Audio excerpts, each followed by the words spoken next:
Hello and welcome to MedEvidence Articles, where we encourage community research and education with weekly articles. I'm your host, Benton Loeyball, and this week we're talking about Limbic-predominant amnestic neurodegenerative syndrome, or LANS, a new type of memory loss in older adults. 2025 marks the 50th anniversary of SNL, also called Saturday Night Live, and it's been celebrated with specials, callbacks, and retrospective skits that strike a strangely nostalgic chord.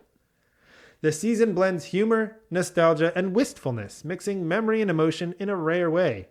This emotional response lights up the limbic system in the brain, an evolutionarily ancient set of brain structures that link emotion, memory, and behavior.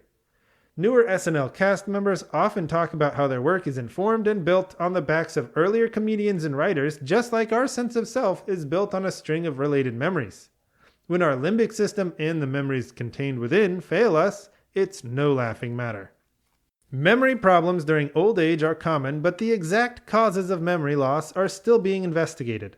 Tau tangles and amyloid plaques, common in Alzheimer's disease, can cause the destruction of cells all over the brain, including memory cells. Recently, researchers have described a different syndrome that targets the limbic system specifically.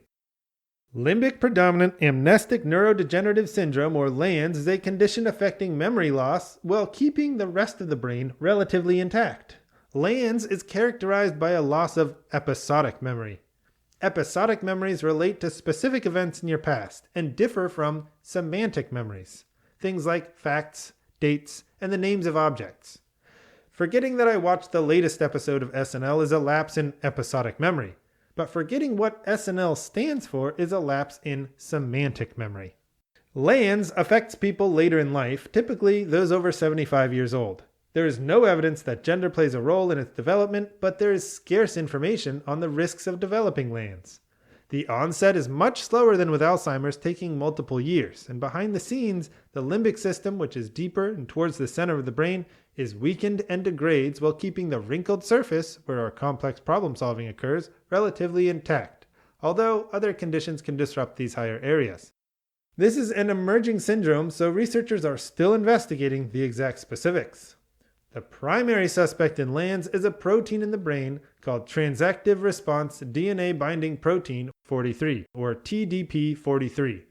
TDP43 regulates which genes become proteins in the limbic system and can be misfolded, which is a type of mutation, and start accumulating outside of its normal location, leading to big problems. Misfolded TDP43 seems to cause limbic structures to harden and waste away, resulting in memory problems we see with LANS. TDP43 accumulations outside of the limbic system have been associated with other brain problems, including Alzheimer's and ALS, which is also known as Lou Gehrig's disease.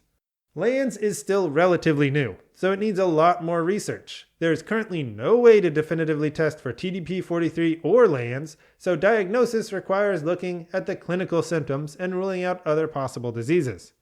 Patients display lower mini-mental state examination scores, lower episodic memory scores, preserved higher-order thinking, and a slower onset of symptoms. LANS can occur with other diseases of aging, making specific diagnoses very challenging. More research in this emerging area is critical as the U.S. population ages. Current memory medications are almost entirely aimed at the biomarkers associated with Alzheimer's, including tau and amyloid beta, which may not work for patients with LANS and TDP43 abnormalities. If clinical trials and other research can find better diagnostic criteria and biomarkers, medications to target LANS may be found before SNL's 100th anniversary special. Thanks for joining us on this week's episode of MedEvidence Articles. If you'd like to know more, all of our descriptions are linked in the podcast description below. You can also visit our website at medevidence.com. MedEvidence helps answer the question of who can you trust for medical information. The MedEvidence platform provides valuable information about many medical issues and the insights of evidence-based medicine. MedEvidence educates audiences through engaging and entertaining magazines, podcasts, videos, articles, and presentations. We strive to bring together diverse voices of top-level medical professionals, researchers, and experts to provide unique and engaging content that uncovers the truth behind the data. For more great content, including discussions by physicians and subject matter experts, check out the Med Evidence podcast. My name is Benton, and we'll see you next week.